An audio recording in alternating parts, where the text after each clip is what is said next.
नमस्कार मित्रों, स्वागत है आपका हमारे यूट्यूब चैनल में।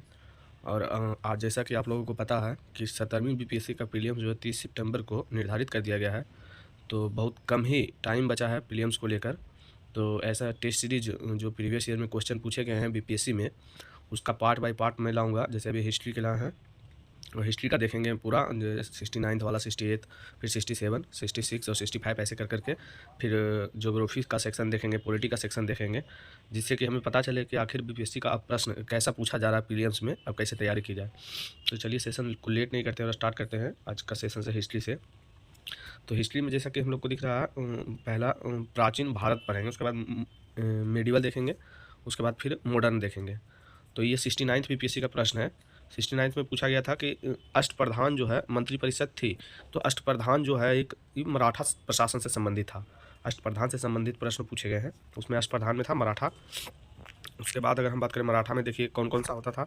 तो एक पेशवा, अमात्य, पंडित राव, सुमंत, बकिया, नवीस, गृह मंत्री होता था। और इस प्रकार अगर देखें दूसरा क्वेश्चन, तो दूसरा क्वेश्चन है बोधिसत्व पद्मापानी की पेंटिंग स्थित है, मतलब बोधिसत्व से संबंधित यह पेंटिंग कहाँ पे स्थित था, तो ये अजंता होगा, अजंता में। और एलोरा, बादामी जो है ये कर्नाटक में है।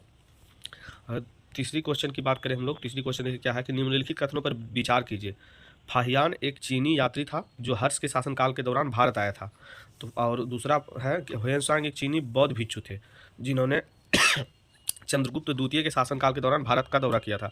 तो सबसे पहले देखिए फाहियान जो है वो चंद्रगुप्त द्वितीय के शासनकाल में आए थे और हुएनसांग हर्षवर्धन के शासनकाल में आए थे।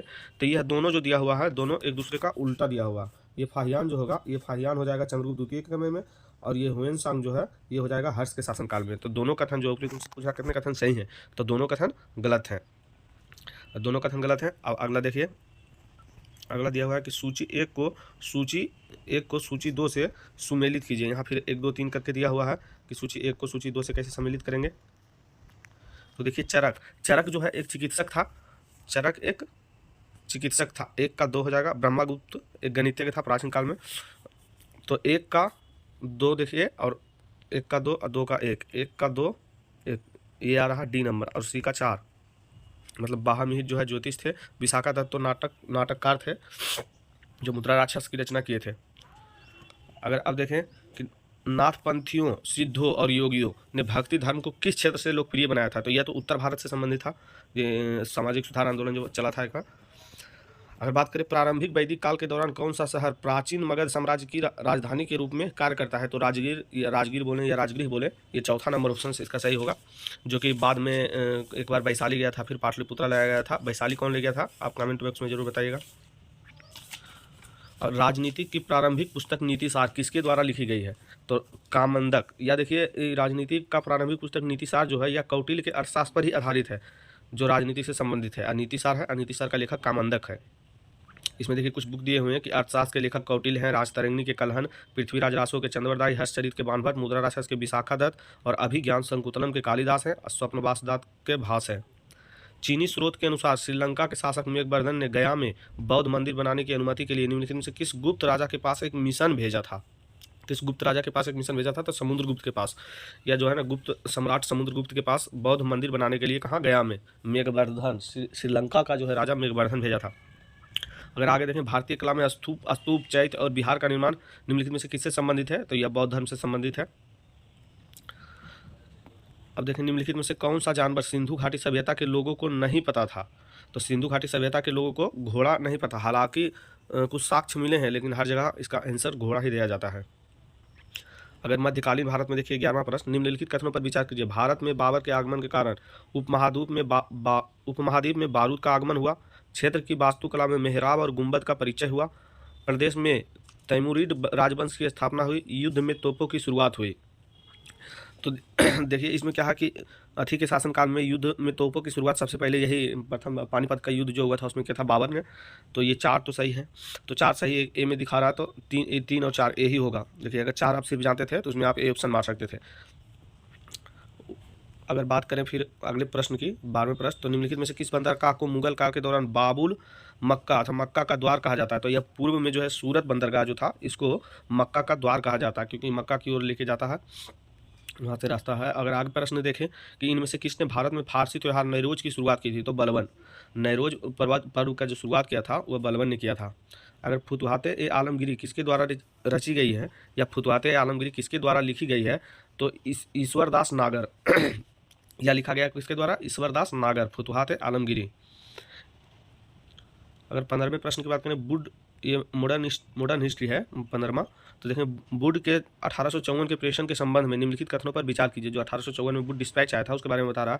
इसने उच्च अध्ययन के लिए शिक्षा के माध्यम के रूप में अंग्रेजी की सिफारिश की थी, बिल्कुल सही है। इसने महिला शिक्षा और व्यावसायिक प्रशिक्षण पर जोर दिया था, ये दोनों कथन सही है, 1 और 2 दोनों सही है। अगर बात करें वर्नाकुलर प्रेस एक्ट के बारे में, निम्नलिखित में से कौन सा कथन सही है। वर्नाकुलर प्रेस एक्ट, तो ये देखिए, इसे लॉर्ड लिटन द्वारा अधिनियमित किया गया था, सही बात है। इसे गैंगिक अधिनियम के रूप में जाने लगा, सही है। इस अधिनियम को लॉर्ड रिपन ने निरस्त कर दिया था, ये भी सही है, क्योंकि लॉर्ड लिटन लाए थे तो 1878 के करीब, तो फिर उसके बाद जब आए लॉर्ड रिपन तो इसको निरस्त कर दिया गया, क्योंकि इनका घोर विरोध किया गया था। तो इसका तीनों कथन सही हो जाएंगे। अगर आगे देखें 17 नंबर, लॉर्ड मेयो के 1870 के संकल्प के बारे में निम्नलिखित में से कौन से कथन सही है। लॉर्ड मेयो 1870 के संकल्प के बारे में, तो केंद्रीय और प्रांतीय वित्त को विभाजित करने वाला यह पहला कदम था। प्रांतीय सरकारों को कुछ सेवाएं प्रसारित करने का अधिकार दिया गया था। इसने मौजूदा असमानता को सुधारने का प्रयास किया। इसने प्रांतों की वास्तविक आवश्यकताओं पर ध्यान केंद्रित किया। तो देखिए इनका चारों कथन जो है सही है। अगर अगला प्रश्न देखें 18 नंबर की, तो लिखा कि मिलान करना है, खोज करता है उसका जन्म स्थान कहाँ कहाँ है, ये मिलाना है कि जैसे क्रिस्टोफर कोलंबस है, क्रिस्टोफर कोलंबस ये थे, क्रिस्टोफर कोलंबस थे इटली के, कहाँ के थे, इटली के थे। और जैक्स कार्टियर जो थे वो फ्रांस के थे। सर फ्रांसिस ड्रेक जो थे ये थे यूनाइटेड किंगडम के, और फर्डिनेंड मैगलन जो है पुर्तगाल के थे। यहाँ देखिए दिया हुआ है, क्रिस्टोफर कोलंबस इटली के थे, जैक्स कार्टियर फ्रांस के थे, sir Francis Drake United kingdom के थे, और फर्डिनेंड मैगलन ये पुर्तगाल के थे। अगर भारत के स्वतंत्रता संग्राम के दौरान निम्नलिखित घटनाओं पर विचार कीजिए। होम रूल आंदोलन, सूरत विभाजन, खेड़ा सत्याग्रह, मिंटो मार्ले सुधार। तो होम रूल आंदोलन तो 1915 के बाद शुरू हुआ, सूरत विभाजन 1907 में हुआ, और मार्ले मिंटो सुधार जो है 1909 में। तो देखिए सबसे पहले सूरत विभाजन हो जाएगा, फिर मार्ले मिंटो सुधार अधिनियम, फिर होम रूल, फिर खेड़ा। तो 2-4-1-3 होगा। मतलब सूरत विभाजन 1907 में, मिंटो मार्ले सुधार 1909 में, होम रूल आंदोलन 1916 में, और खेड़ा सत्याग्रह 1918 में हुआ था। लॉर्ड लिटन निम्नलिखित में से किससे संबंधित नहीं है। लॉर्ड लिटन, तो लॉर्ड लिटन देखिए शस्त्र अधिनियम, वर्नाकुलर प्रेस एक्ट से संबंधित है, स्ट्रेटजी आयोग से संबंधित है। इल्बर्ट बिल जो है लॉर्ड रिपन के शासनकाल में आया था, इल्बर्ट बिल लॉर्ड रिपन के शासनकाल में आया था। बक्सर की लड़ाई के बाद किस संधि पर हस्ताक्षर किया था। तो बक्सर की लड़ाई के बाद तो इलाहाबाद की संधि हुई थी। और निम्नलिखित में से किस आंदोलन में महात्मा गांधी ने भूख हड़ताल को हथियार के रूप में सर्वप्रथम प्रयोग। तो अहमदाबाद हड़ताल जो है इसमें महात्मा गांधी ने भूख हड़ताल के रूप में सर्वप्रथम प्रयोग किया था। अगर बात करें चंपारण आंदोलन के जन आंदोलन की प्रतिक्रिया में ब्रिटिश सरकार ने इस मुद्दे के समाधान के लिए कौन सा कदम उठाया। तो जन आंदोलन की प्रतिक्रिया में ब्रिटिश सरकार ने तो क्षेत्र में सख्त कर्फ्यू लागू किया और मार्शल लॉ लगाया। चंपारण कृषि समिति की स्थापना की, चंपारण को एक स्वतंत्र राज्य घोषित किया, या महात्मा गांधी को चंपारण का राज्यपाल नियुक्त किया। तो देखिए चंपारण कृषि समिति की स्थापना किया था अंग्रेजों द्वारा, और जिसका सदस्य गांधी जी को भी बनाया गया था। और चंपारण आंदोलन किससे संबंधित है। तो 3 कठिया पद्धति से, जहाँ पर 3/20 भाग पर नील की खेती करना अनिवार्य कर दिया था। अगर वहीं बात करें 24वें नंबर क्वेश्चन, इसका देखिए मिलान करा कि कौन सभा जो है इसका कौन स्थापना किया था या कौन संबंधित है। तो आत्मीय सभा का जैसे हो जाएगा राजा राम मोहन राय हो गए, फिर तत्वबोधिनी सभा हो गया, भारत सेवक समाज है तो यहाँ देखिए दिया हुआ है भारत सेवक समाज का गोपाल कृष्ण गोखले, तत्वबोधिनी सभा देवेंद्रनाथ टैगोर, आत्मीय सभा का राजा राम मोहन राय, बंगाल गजट एक दिया है जे हिक्की, समाचार पत्र मार्शमैन सत्यप्रकाश करसन दास मूल जी, सोम प्रकाश के ईश्वर चंद्र विद्यासागर, सत्यार्थ प्रकाश के दयानंद सरस्वती। अगर देखें अंबाबाई एक स्वतंत्रता सेनानी भारत के किस राज्य की थी। तो कर्नाटक की। अंबाबाई जो है एक स्वतंत्रता सेनानी कहाँ के थे, कर्नाटक के थे। अगर इनमें से कौन कैबिनेट मिशन के सदस्य नहीं थे। इनमें से कौन कैबिनेट मिशन, तो जे एंड्रयू जो सदस्य नहीं थे, इनके 3 सदस्य थे, जिसमें से पी लॉरेंस और एबी एलेक्जेंडर ये दोनों थे। और अगला देखें 27 नंबर, तो सुरक्षा बल्ब सिद्धांत के आधार पर भारतीय राष्ट्रीय कांग्रेस की स्थापना ब्रिटिश सरकार को खतरे से बचाने के लिए थी। ये सिद्धांत जो है लाला लाजपत राय द्वारा दिया गया था कि भारतीय राष्ट्रीय कांग्रेस की स्थापना जो है ब्रिटिश सरकार को खतरों से बचाने के लिए की गई थी। अगर देखें 28 नंबर प्रश्न की निम्नलिखित में से भारतीय राष्ट्रीय कांग्रेस के किस अधिवेशन में पहली बार मौलिक अधिकारों से संबंधित प्रस्ताव पारित किए गए थे। तो मौलिक अधिकार से संबंधित प्रस्ताव सबसे पहले कराची अधिवेशन 1931 में पास किए गए थे।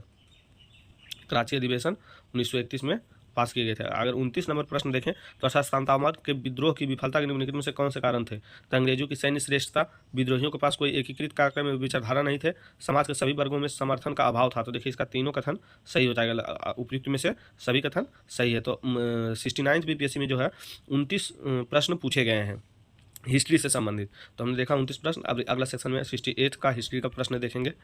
तो धन्यवाद, इतना तक ही जाने देते हैं।